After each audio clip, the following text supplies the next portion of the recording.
All right, we have Dr. Aimee Pagian with us today, and we are talking all about trauma because it's such an important component to healing. And so, Dr. Aimee, thank you so much for being here. Thank you. I really am looking forward to this conversation. It's an Yes. important one.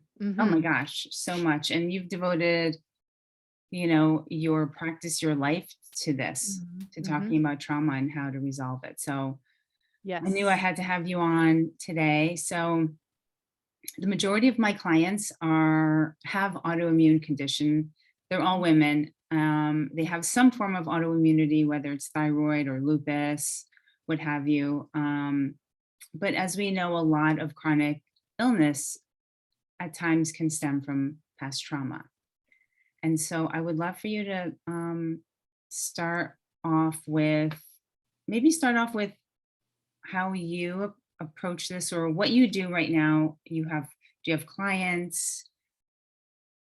Yeah, that's a great place to start. So, one of the things that I will just say, Margaret, is that all autoimmunity, all autoimmunity does have a trauma response as part of it. Most times, and I even want to say all times, with autoimmunity, that trauma response was part of the nervous system, and then that kind of caused those downstream effects in the immune system. But certainly by the time that one is diagnosed with an autoimmune condition, by the effects of the immune system on the nervous system, there are trauma patterns stored in the body, and it Mm, becomes part of that disease process. So anyone, and I have to include myself with that because there was a time in my life when my ANA levels were very high, and they were just waiting for the symptoms to show up to be to diagnose me right with lupus. But all of the time that we have to then consider and bring in trauma work for our healing journey through lupus. absolutely. So, Yeah. mhm, Yeah. mhm, I have to say, same for the ANA for me. It was through the roof. Yeah. mhm, mhm. Yeah. So, what I do now is it's been an interesting career path for me. I actually started in general surgery, did 3 years of general surgery residency. And then, because of my own health crash, and that's when my ANA levels went through the roof, and I had severe fatigue and was very overweight, and the depression and anxiety had gotten pretty bad. So, because of all of that, I needed to get out of that surgery lifestyle where I was not able to take care of my health the way that I knew that I would need to. And so at that point, I decided to kind of follow what I had started with working with my son around trauma and rewiring trauma. And I had by that time been working for years with families and helping children to rewire their early life trauma, whether that was from adoption or something even as right simple as having to go to the neonatal ICU after they were born and having that big disruption in the attachment process. There's many Mm, ways that kids can come out of childhood with an that's insecure true. attachment. And so that's where my work had started. But now, after having my own experience with the high ANA levels specifically, I knew that I had to go do my own trauma work. I was not one that would have said that I experienced trauma in childhood. So that was a new piece for me to then look at what is trauma, right? Mhm. What is trauma? Because maybe we've talked about it in the wrong way. Maybe we've had the wrong definition of trauma because I have the health symptoms and conditions of someone who would have had trauma. Sure. So, got to learn that piece and then really look into how to rewire as an adult. And so now what I do is I do all of my educational programs, do a lot of online educational programs. I do my annual Biology of Trauma Summit. And so that's where I bring in over 40 guest speakers, experts in their fields, talking about this idea of bridging functional medicine and trauma therapy so that we can rewire even as Love that. adults. And Mhm. then I teach my courses, and many of my courses start with experiential and actually starting with, hey, let's take a journey into your nervous system and start looking at these patterns in a safe way.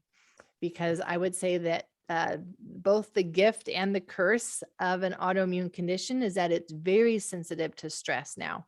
And so when we even do therapy that is too much too fast, even if it's a good, even if it's a good therapy, if we do too much too fast, our body will tell us by having a flare up of our symptoms.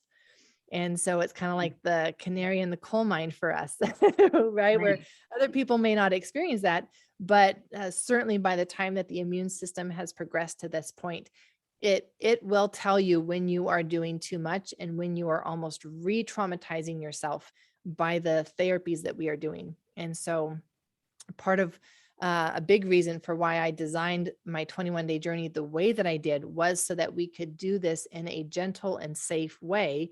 It needs to be done. It needs to be done, but it also needs to be done in a gentle and safe way so that we're not re-triggering and flaring up old stuff and symptoms that for those with autoimmunity would be their symptoms.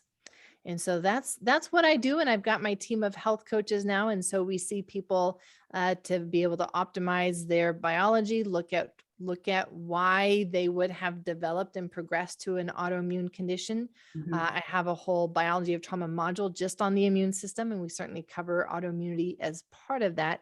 And I have what I've shared with my group is this autoimmune equation. And I talk about compounding influences and how and just kind of walking people through how we got here in the first place, because then that gives us the tools and the knowledge to reverse engineer that and back ourselves out of this. Got it. So my other question is, what about people who may have had trauma, but they're blocking it, and so they don't realize that they either had abuse or neonatal, like who nobody would really remember that. Mhm. So if they don't know that they've had trauma because they don't recall it or they've sort of blocked it, how would they know that trauma is linked to now what's going on with their health? And I would say that because of how the body works and is designed, trauma is going to always be a part of our health. And so it's more a question of asking, like, hey, what would have been those experiences in life that were traumatic? And have those been resolved? Mm, And if they aren't resolved, then they are for sure 100% continuing to affect our health today, no got it. matter what your specific condition or disease is. Right. So then we get to look at, okay, well then what is trauma? And trauma is it's actually a biological state. It's not, and out of that biology state, then we develop the thoughts and the belief systems that become our psychology. But first, trauma is actually an experience of the body, and it's a very specific experience of overwhelm. And so, trauma is anything that, for any reason, at that time was overwhelming to our system, where it felt like it was crushed by it. It felt like it was so big or it came so fast that we couldn't process it, and it crushed us. And that sense of crushing, that sense of us collapsing under the weight of something or doubling over, right? Because maybe something came at us too fast. We weren't expecting that news. We weren't expecting that whatever. And we Mhm. felt it in our gut and we bent over and collapsed. That is a trauma response. And so when we understand that, wait a second, trauma response is just that crushing feeling, that overwhelming feeling. Oh my goodness. Well, then, yeah, like we can really see that everybody has experienced trauma. Sure. And especially for those who have an autoimmune condition and lupus, my goodness, like that is always an element that is behind autoimmunity, is that crushing weight of something, is that overwhelm. And that is the downstream autoimmunity is the downstream effect of that overwhelm playing itself out in the immune system. Got it. And so basically, who hasn't had traumatic experience? I mean, it doesn't even have to be, correct me if I'm wrong. Trauma doesn't have to necessarily be something like you witnessed some horrible event happen right before your eyes. It could be Even something like being bullied at school or, from when you were Exactly. younger. Yeah. Right. And then it's not just the bullying at school, it's the coming home and not having anybody to talk about it with. Mm, It's not having that safe person that you can even share that with, who right. can then be your support and be your rally and go and help you through that situation. It's feeling all alone while you're Right. going through something.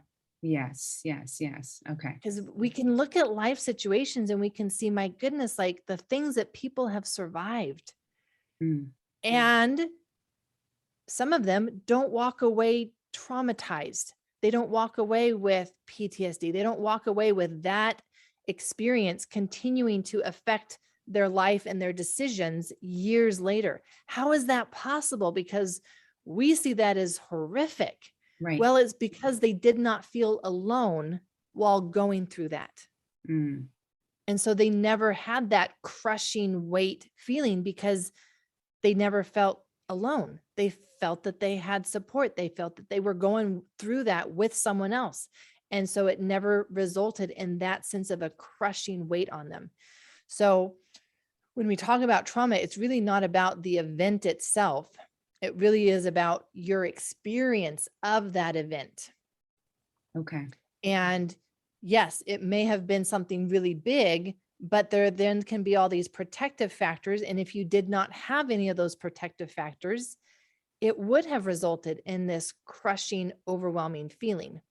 Right. And so when we experience that crushing, like that's what I call the freeze response.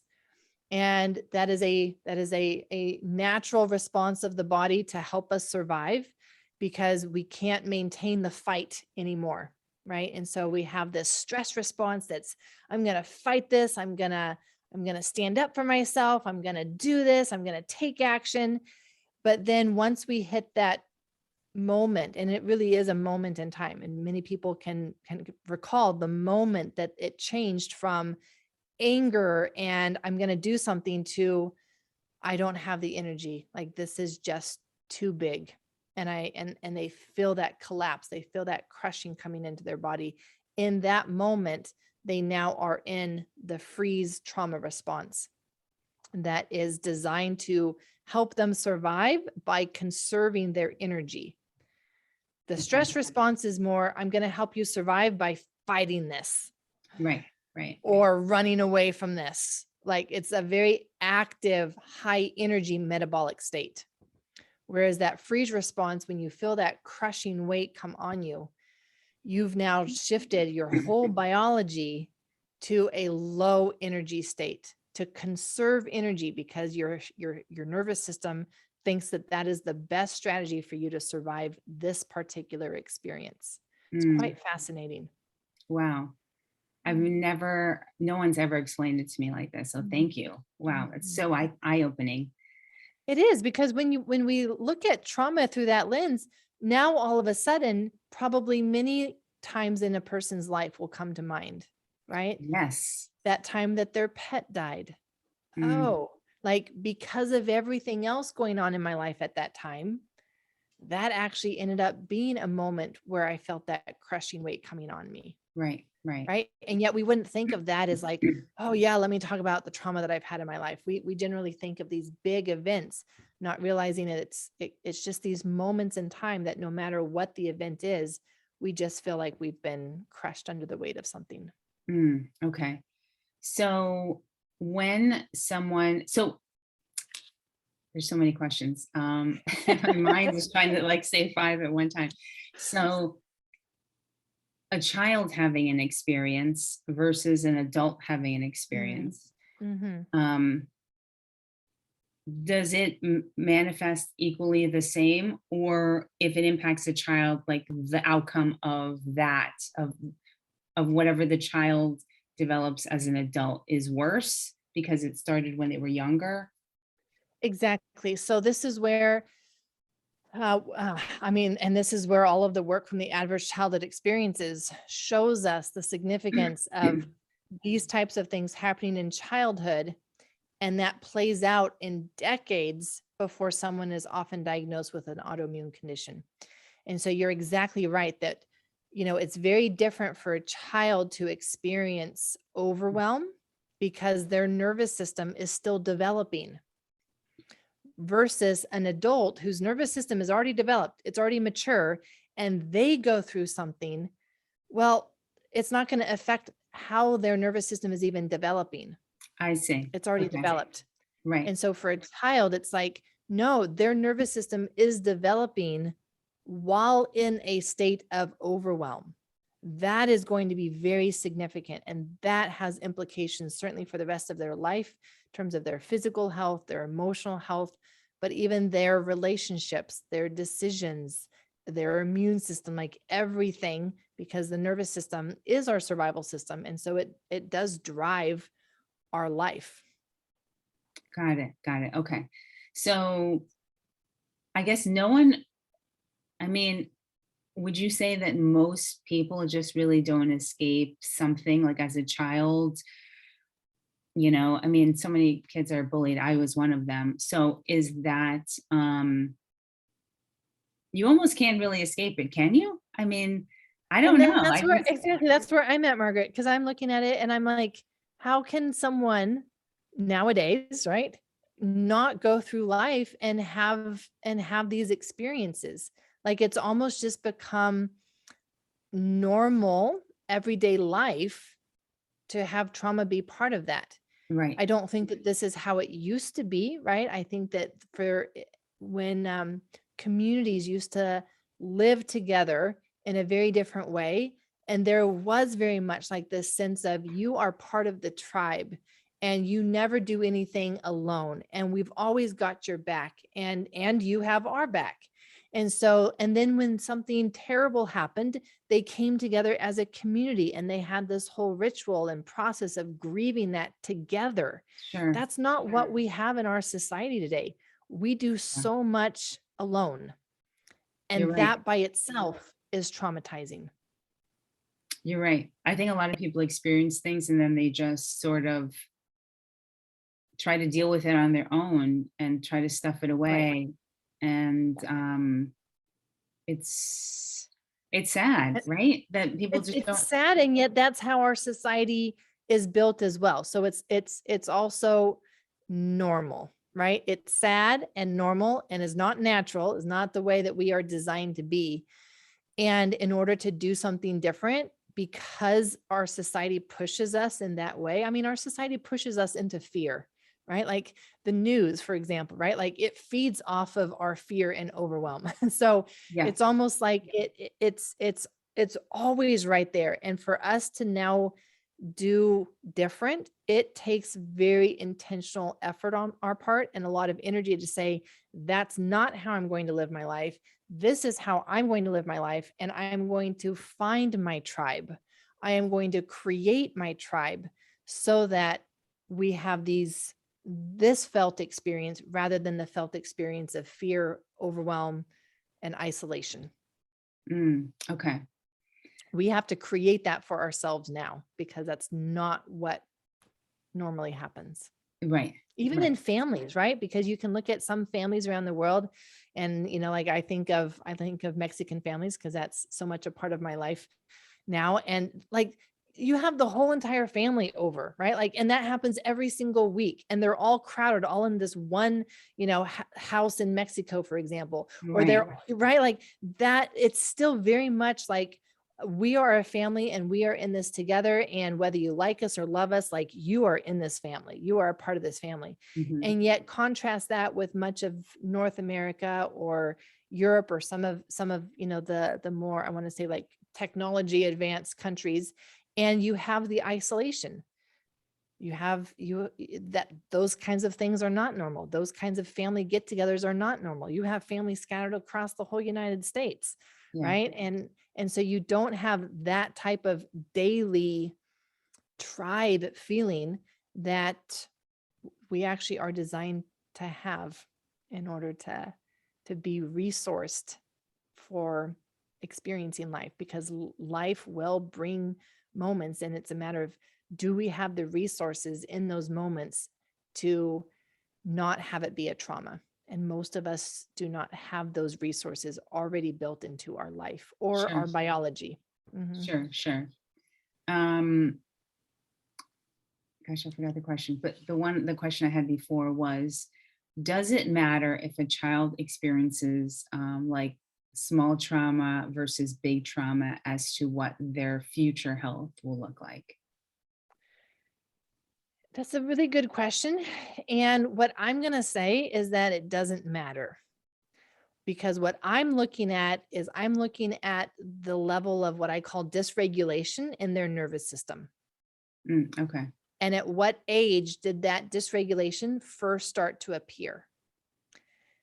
Did that dysregulation start to happen in utero, Margaret? Right? Was Mm-hmm. mom super stressed, or did mom have stuff going on that baby was being exposed to? And as their nervous system was developing in utero, those exposures were already starting to create activation and dysregulation of the nervous system. Sure. Or was their in utero experience great? All was healthy, all was good. Their birth was perfect. And now we're looking at 0 to 6 months of life. And did dysregulation start to come in at that stage of life? Or was it 6 to 18 months? And actually, the 6 to 18 months, there's a condition called pyroluria that has a higher association with autoimmunity. And that will normally be kicking in that period of about 6 to 18 months of life. And so there's a stage of neurodevelopment that, again, has a higher association with later autoimmunity. And again, we're not looking at events, we're looking at dysregulation. And there's Okay. so many things that can go into dysregulation. It's a combination of their own biology, their own genetics, for example.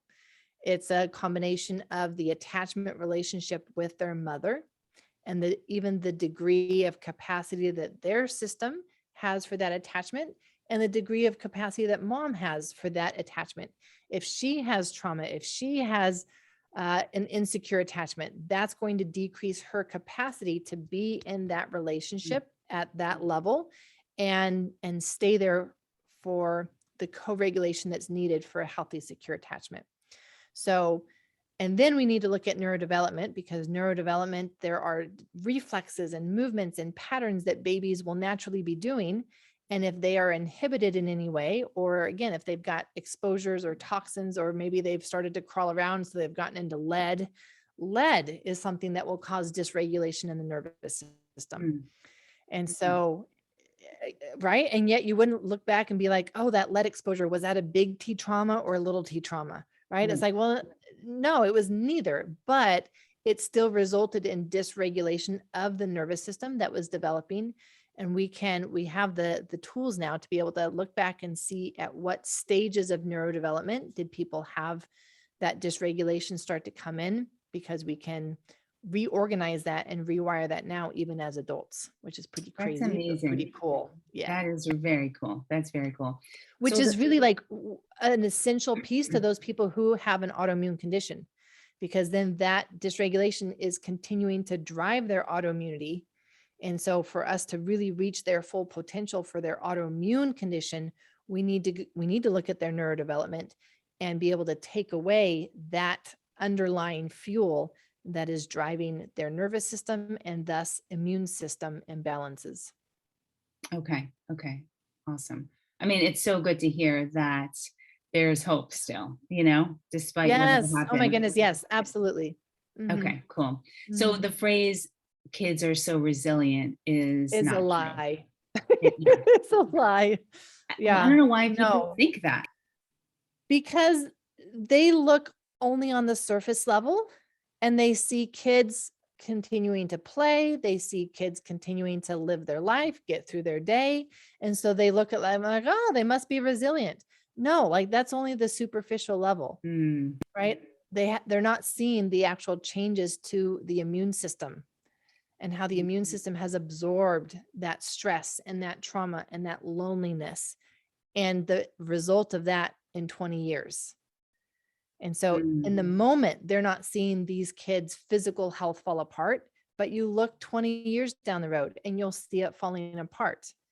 And so they're just looking at the wrong things when they say that kids are resilient. Because no, they're There. absorbing and adapting to everything. Got it. Got it. So maybe we should talk a little bit about like how does one as an adult and with an autoimmune condition sort of start to think about reversing this. Mm, I know you've got, so just endless number of resources, but how does one like even begin yeah. to start? Yep. Yeah. Yep. So for me, looking back at my journey, Margaret, like I did everything wrong. Like I started in therapy, right? Because that's what I thought that I should start with. Isn't that where we're all supposed to start with trauma, right? Like, okay, I guess I need to go see a therapist. And just the progress was really slow and I was having so many flare-ups of my autoimmune symptoms.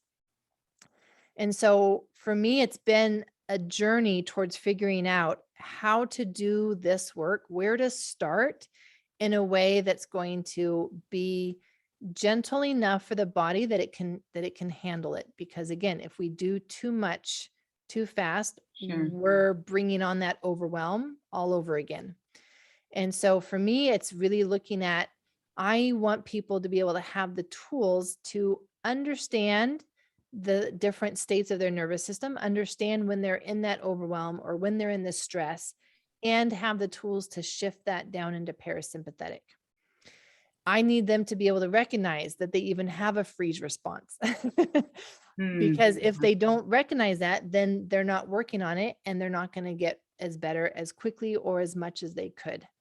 So, so I do this in an experiential way. And that's what I have found is necessary for the nervous system to rewire. We are great about being in our heads and learning things and studying things, but that's actually not going to rewire the nervous system. It's Okay. experiences that got us here, that our nervous system adapted to experiences. And so we have to create new experiences for it to adapt to those new experiences and rewire. And so with the 21-day journey that I've designed, it was designed specifically for that. It's doing a very gentle process, and I've created it to be like the essential sequence for where to start with addressing stored trauma in your body. It's a very experiential process. The whole first week, we go through creating a felt sense of safety in the body. Hmm. I know, Yeah. right? Because that's actually where we have to start, because we're not actually going to be able to make any effective positive neuroplasticity if we don't feel safe, because that Sure. was part of the first problem. The original problem with trauma was that we did not feel safe in that moment. And so now whatever it is that we do, we have to feel safe while we are doing it. Hmm. Not to say that we don't challenge ourselves. It's not to say that we don't stress ourselves, but we don't stress ourselves to the point that we don't feel safe. We've Right. got a window of tolerance. And this is where many people go wrong with doing trauma therapy, is that they feel like they have to push themselves beyond their comfort zone. It's like, well, I've done that. That did not work out for me. All of my symptoms flared up. But hey, if you want to give that a try, go for it. And when you've got your flare up of symptoms, then let's come back and talk about how do we do this? Because it does need to be done, but it also needs to be done in a gentle and safe way, staying in our window of tolerance. And what is your window of tolerance? Well, that's what we figure out in the 21-day journey. We figure out what is your current capacity for feeling safe, not telling yourself that you're safe, but feeling safe, having that felt sense of safety in your body. The whole second week is touching a little bit into this attachment stuff that I've talked about in neurodevelopment, and actually creating a felt sense of support. Because again, so much of trauma is feeling alone in it. Mm-hmm. And so, in order for us to shift those patterns, I have to have you be able to create a felt sense of support for yourself, whether or not you have anybody else in your life who is a safe person right now. We can't wait on other people. I need to teach you how to create a felt sense of support for yourself. And then the third week, we move into happiness and joy and expansion and growth and increasing that capacity that we have. And that's really where people start to find their ceiling effect and realize, oh, I actually do have this freeze response that you've been talking about. I actually have that overwhelmed place in my body and I can feel it now and I know how to work with it now.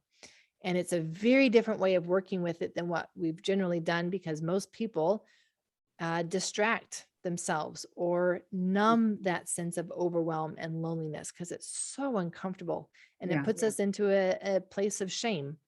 And so being able to kind of tap into that in a way that is safe now, and we actually have tools to support that in the moment, and then be able to have the body start to heal itself and move through these trauma responses that have been stored because it didn't have the resources, we didn't have the tools for it to be able to move through these experiences in the past, but we can do Okay. that now. Mhm. So, and then the last week, The did you last say week 4 week or is is it 3 or 4 weeks? it's 3 weeks. Oh, it's Yep. 3 weeks. Oh, okay, Yep. okay. Yep. Okay. 21 days, 21 days, 3 weeks, 21 days journey into your nervous system. So after the 21 days, what are people, what are they saying? What are the results that they're seeing? Oh my goodness, like it's so beautiful to see the transformation that happens just over 21 days. And these 21 days are not necessarily super intensive. They have a 10-minute video recording of me leading them through an exercise. Again, this is all experiential, so it's an exercise and they do that on their own time. And then we do meet every day as a group live where we're doing the same exercise as a group. And that's about 30 minutes. And that's it. And that's about all the nervous system can handle for doing something different in a Mm, day. And okay. so it's people go into it thinking, oh my goodness, this is too simple. Nothing's going to happen. This is too simple. And yet the changes, we joke about it in the 21-day journey that we're always coming up with new possible side effects. Possible side effects include that you may sleep better than you've ever slept before.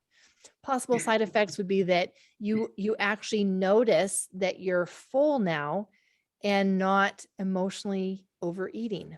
Mm, Side yeah. effects include that you didn't even realize that you had all this jaw tension, but now you know that now you're feeling that it's gone. The teeth grinding, the I can feel my feet. I've even had some people who have had diabetes and neuropathy, and they've experienced changes in their sensations as a result Amazing. of doing this work. Like it really is Wow. amazing. It's just, it's so beautiful to see the wisdom of the body and its ability to heal itself when we just kind of align things for it and give it what it needs. And then it's like, thank you, I'll take it from here. And so yeah, like the possible side effects are endless, and it's been beautiful to see that. Wow. Wow. Mhm. So then are you finding that people need to do this sort of over and over or? Yeah, so this is somatic work. So I call this somatic work, and it's just working with your body and the actual tissues. And Mhm. it's not that we're not using our mind, but we're using our mind to go into our body and to learn how to support and provide it these felt sensations. And this is work that I would want everybody to do just for it to become part of their daily life. Some people still kind of map out and hold space for 10 minutes every morning and 10 minutes every evening where I'm just going to do my own somatic work. And that's actually one of the things that we talk about in the 21-day journey that people walk away from is their own daily practice. And what does that look like? What are the exercises from this 21-day journey that have had the most impact Mm, on your life, on your symptoms?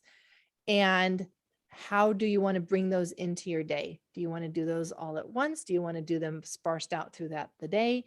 But it really does become just a part of their life, Margaret. And it's something where many people are realizing that they go through all their day feeling uncomfortable in their body, but they've never really paid attention to that. They've just always kind of pushed themselves to keep going and, sure. Oh my clean the gosh. house and get through. We've got stuff to do, so it doesn't matter. And then they're going into that collapse and overwhelm at the end of their day, which is one of the worst things that a person can do Mm, who has an autoimmune condition in lupus, because it's going to keep them stuck in their disease. And so it's a matter of them learning all of these incredible, very simple ways that they can bring in support and safety throughout their day.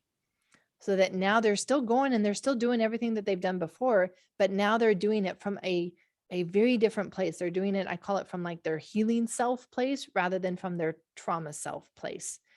And the difference in that is huge because, well, now they've got more energy throughout the day. They don't have that collapse at the end of the day because they weren't pushing their body um, through it feeling unsafe and unsupported. It's like, yeah, no, my body has had a sense of safety and support all day long. And there's just so much more energy available to a person when that is their daily experience. got it. And Mhm. so I love that. Is there is there, I mean, compared to talk therapy, people just talking about the trauma versus Yeah. experiential. I mean, I've always known experiential by far Mm. surpasses talk therapy. Um, and so, and I love that you mentioned that there, when you're going through this 21 days and you pick out like the specific, like one or two different tools that you're like, this totally, is it that they feel supported with these tools, that they Yes. feel Yeah. grounded with it? Is that what Yeah. it is? And what we're doing is we're tracking the nervous system so that we know objectively how it is landing for their system. And we track the nervous system by spontaneous deep breaths and yawns, and then any other sensations that they notice that may be their shoulders dropping, their stomach softening, their spine straightening up. And these are things that are happening spontaneously. It's not them coming and saying, okay, I need to take a deep breath now, or I need to yawn now, because that doesn't count. So Mhm. it's when we do an exercise, it's when we do a movement, it's when we do a certain touch or hold for ourselves. And what is the result of that? When I see you yawning and you can't stop yawning now, okay, like that specific exercise has really landed well for your system. Look at just how much of a shift you experienced in the 2 minutes that you've been doing this exercise. Mm, So that's how we are measuring. We're actually tracking the nervous system. So that's part of what I teach in that course is how do you actually track this so that it's not guesswork. Like you are really becoming a master of your own system and mm, know it in and out, which is beautiful for someone with an autoimmune condition because that's how they can actually prevent flare-ups of their conditions sure. by knowing their nervous system so well that they know their threshold and capacity for stress, and they know when to leave, they know when they can lean in some more, they know when they need some support, they know when they need safety because they know their system that well now. And it just it brings such a sense of empowerment from coming from a place of feeling like a very much like a victim where I don't know when my next flare up is coming. It seems to Sure. just come randomly. And I just, like I just am waiting for the next flare up because Right. I know it's coming. I just don't know when. And this gives a person so much more knowledge about their own system that they can actually predict and prevent. And there's so much fear with that. So Oh my much God, am fear. I going to wake up and have a flare? There's so Yes. much fear with that. Yes. Yes. And what happened to me is that it would also really impact my ability to make like schedule get-togethers with my friends because I would schedule something and it would always be like, well, I don't actually know if I'm going to be able to show up though. And so it's like, I got to the point where it's like, I'm not even sure I want to say yes, because then I feel so bad if I have a flare up and Mm, I can't go. And right. so it started, like it impacts every area of your life to have this fear of, I don't know what's happening, but very much feels like my body is betraying me and I'm just along for the ride. Hmm, And hmm. being able to switch that and be like, no, like, wow, I've got tools and I can actually predict when I'm going to have a flare up because of what I just felt happen inside my body. Or I can actually feel that I'm approaching that limit for me, and I Right. can pull myself back. It's really helps take ourselves out of that fear and kind of that victim sense of I'm just along for the ride. My body is doing its thing. Right. And Mhm. so it helps with past trauma and also Yeah, helps with current things that may be going on, or absolutely. Yeah, you just got yeah. into a car accident Yep. or you're shook up about something. You're I'm teaching them how to understand and actually change and shift their own nervous system, and whether that's more from stuff in the past or current or both. It's all the same. It's all the same. Yeah. oh, okay. Okay. Yeah. Like in the past 6 months, my parents, they're in their 80s and they've been just having some health challenges, and it's all sort of on me to because they're not that far from me. And I have literally been waking up with this like nervous feeling in like my upper abdomen. I'm like, what is that? And it's like I wake up like that. And I'm not an anxious person, but I'm finding these new sort of things coming up. I must be I mean, it's like always on my mind. Like every morning I look at my phone like, oh my God, did they literally like, is someone not wake up today? Did someone pass overnight? Like this is the fear that I have all the time. So I'm going to be taking your class. Good. I am so excited to have you. I've been waiting for this day, Margaret. I have been waiting to be able to teach you this stuff because I feel like it's gonna just bring in one additional tool that I would love for you to have. Just to Amazing. see what it does for your life. Oh yeah, I'm sure it's only going to be good. So Mhm. for sure. So how can people find out more about this? How can they find out more about you? I'm going to have links to everything, but tell us a little more.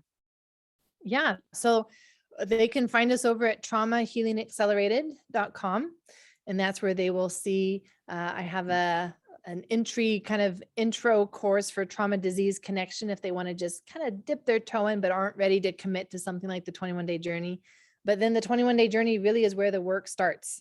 And so that is where, we've got the group meetings that I lead, and we've got the individual stuff where they can actually start to dig into their system and learn how to be just in control of their body and their nervous system in such a loving and gentle way. So yeah, traumahealingaccelerated.com. That's where they'll also see the Biology of Trauma Summit, and that's coming up in August. And they'll for sure want to get in on that so that they can listen to those experts and start to find other tools that they might want to use and apply for their life. So Trauma Summit is in August, and when is your next 21 day? Is it when does the next one July, start? July 11 is the next 21-day journey. Nice. Okay.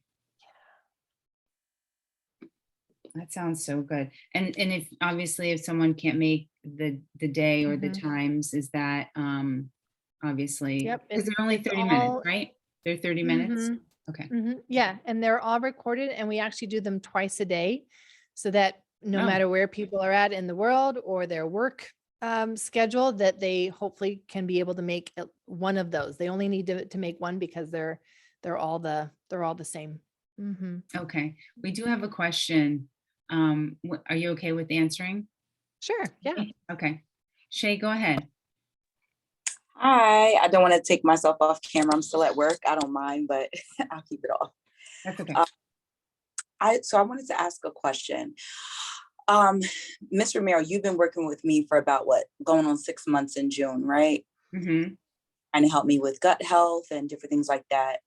I have found out through so my profession, I've told Miss Romero this, I am a clinical therapist as well. And so I do find what you're saying, Dr. Aimee, so much correlation, like CBT, DBT, every therapy that we've done, it kind of doesn't take the place of like experimental therapy or experiential therapy, like going through the process. And so what I'm learning too in DBT therapy and where I work is that experiencing it, grounding techniques, and different things to help relieve stress coping mechanisms, whatever it is, has been really working to kind of help me out of my, I want to call it autoimmune disease that I've been developing that I don't even know how long now. I've had a history of trauma in my life, childhood traumas. How can I call it? We've gone through this, Miss Romero, like abandonment issues, rejection, a whole bunch of just trauma from from birth. And so I guess my question is, with chronic, I would say chronic trauma that has been continuing to happen and just happening over time, is like with no resolve. Does your body ever heal from that truly, wholly, completely? If that makes any sense. Like trauma, you talked about trauma that has been stored. We also do trauma-informed therapy where I work. And I'm noticing that when trauma is stored at certain parts in the body, mine particularly has been in my gut. And that's why I believe I've had like acid buildup. If something exciting or strenuous has happened, I begin to feel it in my gut. The acid builds up, and over time it is that fight or flight response. And so I'm wondering, does that truly heal when when you've experienced it for so long, like prolonged periods of time, like the healing of your gut and all, and either of you can answer this. But I've noticed like even some people older, my family members, like that stuff has just not healed in them, and they're in their 60s, 50s, and it's like generational trauma. So I guess that's my question, if I made any sense. From my experience, the what does not heal is not because it can't heal, it just hasn't had the right tools applied in the right way. Mm. And so, we also want to look at how do you define healing, Shay, right? Because for me, healing is the idea that it's not that we forget our past, but it's that our past no longer drives our health. It no longer drives our life, no longer drives our decisions. And so in that sense, if a person is still experiencing all of the physical health reactions to what it sounds like be a trigger, well, that doesn't sound like healing has happened. Mm. And what I see most people doing is that they end up trying to avoid their triggers rather than actually healing the underlying trauma. Mm-hmm. And then that leads to their life becoming more and more rigid as they avoid more and more triggers. And so their life becomes smaller rather than their life becoming bigger with time. I also do see that the healing journey never ends. Mm-hmm. Right. And so you can see but I do see that people reach levels that they never knew were possible. But when they reach that level of healing, they see that there's even more that they can do. And so that's my yes and answer to your question of the yes, things can heal to so that they're not driving your health in your life. And once you reach that level, you see that, oh my goodness, there's a whole new level. There's all of this underlying stuff that I never even knew about. But most people never even do that. Most people just go towards talking about it and then understanding their triggers and moving to avoid their triggers. So when someone is truly healing, then their life is becoming bigger over time, not smaller. And so that's the difference between healing versus what I would call, just managing. Mm. Yeah. Hope that made sense. No, it did. Thank you so much. Aimee, I've got a question that one of my clients wanted me to ask you. She said that she gets recurrent nightmares. And she's wondering if that is sort of creating trauma again over and over and over every night. Oh, that's a great question. And she will definitely want to listen to the interview that I did with Dr. Michael Bruce on my Biology of Trauma Summit about this, because we actually talked about this very thing. So the very short, superficial answer is that the brain is bringing up stuff that needs to be processed. And many times that it's ready to be processed. And so what also can happen is that with nightmares, it's going back to that place, it's going back to that state, and it's not being able to resolve it. And Got so it. that would be where I would so want someone to come in and learn how to do this type of trauma work that I'm talking about with the somatic work. We also then bring in internal family systems and parts work with our somatic work. And then we also work on the biology so that we can be increasing our capacity for stress and even doing this therapy, so that we can then go there and have the body actually be able to resolve it. So the Got it. nightmares are really just telling me that it's asking to be resolved, and Yes. it needs the tools. Yeah. Okay. Yeah. It's like Well, an invitation, right? Like it's asking, it's inviting that, which is beautiful, which is wonderful. Yeah. Yeah. And it doesn't need to be scary if we just learn that we have tools. Yeah. Amazing. Well, thank you so much. What wisdom you carry, honestly. Thank you so much for spending the time. I'm definitely going to be there in, you say June or July? In July. July Yes. 11th. And thank you for all of this and for doing this being your passion and your work in the world. Thank you, Margaret. It's been really good to see you again. And thank you for the work that you're doing in the world. Thank you. We'll talk soon.